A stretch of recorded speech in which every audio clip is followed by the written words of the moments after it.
Hi friends, ಪ್ರವೀಸ್ ಕಿಚನ್ಗೆ ಸ್ವಾಗತ. ಇವತ್ತಿನ recipe ಈರುಳ್ಳಿ ಹಾಲು ಪಕೋಡ. ಬನ್ನಿ ಹೇಗೆ ಮಾಡೋದು ಅಂತ ನೋಡೋಣ. ನಾನಿಲ್ಲಿ ಮೊದಲಿಗೆ ಒಂದು ಮೀಡಿಯಂ ಸೈಜ್ದು ಒಂದು 5 ರಿಂದ 6 ಈರುಳ್ಳಿನ ಹಾಕೊಳ್ತಾ ಇದ್ದೀನಿ. ಈರುಳ್ಳಿನ ಉದ್ದುದ್ದ ಕಟ್ ಮಾಡಿ ಹಾಕೊಂಡಿದ್ದೆ. ಇಲ್ಲಿ ಆಲೂಗಡ್ಡೆನೂ ಅಷ್ಟೇನೆ ನಾನು ಉದ್ದುದ್ದ ಕಟ್ ಮಾಡಿ ಹಾಕೊಳ್ತಾ ಇದ್ದೀನಿ. ಸಣ್ಣಕ್ಕೆ ಉದ್ದುದ್ದ ಕಟ್ ಮಾಡಿ ಹಾಕೋಬೇಕು. ಒಂದು ಆಲೂಗಡ್ಡೆನ ಹಾಕೊಳ್ತಾ ಇದ್ದೀನಿ. 1 ಸ್ಪೂನ್ ಪುಡಿ ಉಪ್ಪನ್ನ ನಾನು ಹಾಕೊಂಡಿದ್ದೀನಿ. ಹಾಕೊಂಡು ಒಂದು 10 ನಿಮಿಷ ಬಿಟ್ಬಿಡೋಣ. 10 ನಿಮಿಷ ಬಿಟ್ಟ ಮೇಲೆ ಇದರಲ್ಲಿರುವಂಥ ನೀರೆಲ್ಲ ಸಪ್ರೇಟ್ ಆಗುತ್ತೆ. 10 ನಿಮಿಷ ಆಗಿದೆ ನೋಡಿ. ಇದರಲ್ಲಿ ನೀರೆಲ್ಲ ಸಪ್ರೇಟ್ ಆಗಿದೆ ನೋಡಿ. ಈ ನೀರ್ನೆಲ್ಲ ಬೊಗಿಸ್ಕೊಂಡ್ ಬಿಡೋಣ. ಫುಲ್ ನೀರ್ನ ಬೊಗ್ಸಿದ್ದಾಗಿದೆ ನೋಡಿ. ಇಷ್ಟು ನೀರಿತ್ತು. ಅರ್ಧ ಸ್ಪೂನ್ ಅಷ್ಟು ಶುಂಠಿ ಬೆಳ್ಳುಳ್ಳಿ ಪೇಸ್ಟ್ ನ ಹಾಕೊಳ್ತಾ ಇದ್ದೀನಿ. ಕೊತ್ತಂಬರಿ, ಕರ್ಬೇವು, ಸ್ವಲ್ಪ ಖಾರದ ಪುಡಿನ ನಾನು 1.5 ಸ್ಪೂನ್ ಅಷ್ಟು ಹಾಕೊಳ್ತಾ ಇದ್ದೀನಿ. ನಿಮ್ಗೆ ಇನ್ನೂ ಸ್ವಲ್ಪ ಖಾರ ಜಾಸ್ತಿ ಬೇಕು ಅನ್ನಂಗಿದ್ರೆ ನೀವು 1-2 ಸ್ಪೂನ್ ಹಾಕೊಳ್ಳಿ. ಮತ್ತೆ ಇದ್ರ ಜೊತೆಗೆ ಹಸಿಮೆಣಸಿನಕಾಯಿನೂ ನೀವು ಹಾಕೋಬಹುದು.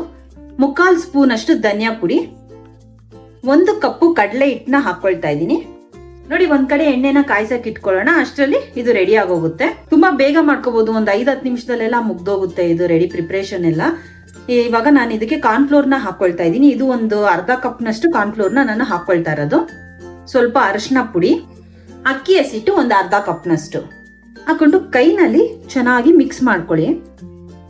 ಮಿಕ್ಸ್ ಮಾಡ್ಕೊಂಡಿದ್ದಾಗಿದೆ. ಇವಾಗ ಇದಕ್ಕೆ ಸ್ವಲ್ಪ ಅಡಿಗೆ ಸೋಡಾನ ಹಾಕೊಳ್ತಾ ಇದ್ದೀನಿ. ಹಾಕೊಂಡು ಇನ್ನೊಂದ್ಸಲಿ ಚೆನ್ನಾಗಿ ಮಿಕ್ಸ್ ಮಾಡ್ಕೊಳ್ಳಿ. ನಾವು ಅವಾಗಲೇ ನೀರ್ನ ಸಪ್ರೇಟ್ ಆಗಿ ಎತ್ತಿಕೊಂಡಿದ್ವಲ್ಲ, ಇವಾಗ ಅದನ್ನ ಸ್ವಲ್ಪ ಸ್ವಲ್ಪ ಹಾಕೊಂಡು ಚಿಮ್ಸ್ಕೋಬೇಕು. ಹಿಂಗೆ ಎಲ್ಲ ಒಂದೇ ಸಲ ಹಾಕೊಳಕ್ ಹೋಗ್ಬೇಡಿ. ಸ್ವಲ್ಪ ಸ್ವಲ್ಪ ಹಾಕೊಂಡು ಚಿಮ್ಸ್ಕೊಂಡು ಮಿಕ್ಸ್ ಮಾಡ್ಕೊಂಡು ಬರ್ಬೇಕು ಈ ತರ. ಇವಾಗ ಇದಕ್ಕೆ ಒಂದು 2 ಸ್ಪೂನ್ ಅಷ್ಟು ಬಿಸಿ ಎಣ್ಣೆನ ಹಾಕೊಳ್ತಾ ಇದ್ದೀನಿ. ಹಾಕೊಂಡು ಇಮಿಡಿಯೇಟ್ ಕೈ ಇಕ್ಕಕ್ಕೆ ಹೋಗ್ಬಿಡಿ. ಎಣ್ಣೆ ಬಿಸಿ ಇರುತ್ತೆ.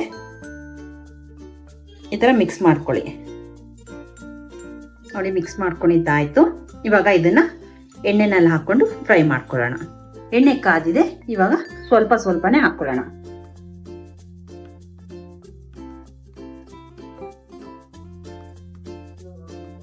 ಸ್ಟವ್ನ ಹೈ ಫ್ಲೇಮ್ ಅಲ್ಲಿ ಇಟ್ಕೊಂಡು ಹಾಕೋಬೇಡಿ. ಮೀಡಿಯಂ ಫ್ಲೇಮ್ ನಲ್ಲೇ ಇಟ್ಕೊಂಡು ನೀವು ಹಾಕೋಬೇಕು. ಇಲ್ಲಾಂದ್ರೆ ಮೇಲೆ ಸೀದೋಗುತ್ತೆ ಮತ್ತೆ ಒಳಗಡೆ ಬೆಂದಿರಲ್ಲ ನೋಡಿ. ಫ್ರೈ ಆಗಿದೆ. ಇಷ್ಟು ಫ್ರೈ ಆದ್ರೆ ಸಾಕು. ಈಗ ಇದನ್ನ ಸಪರೇಟ್ ಆಗಿ ಎತ್ತಿಕೊಳ್ತಾ ಇದ್ದೀನಿ. ಉಳಿದಿರೋದನ್ನೆಲ್ಲ ಮತ್ತೆ ಇದೇ ತರನೇ ಹಾಕೊಳ್ತೀನಿ.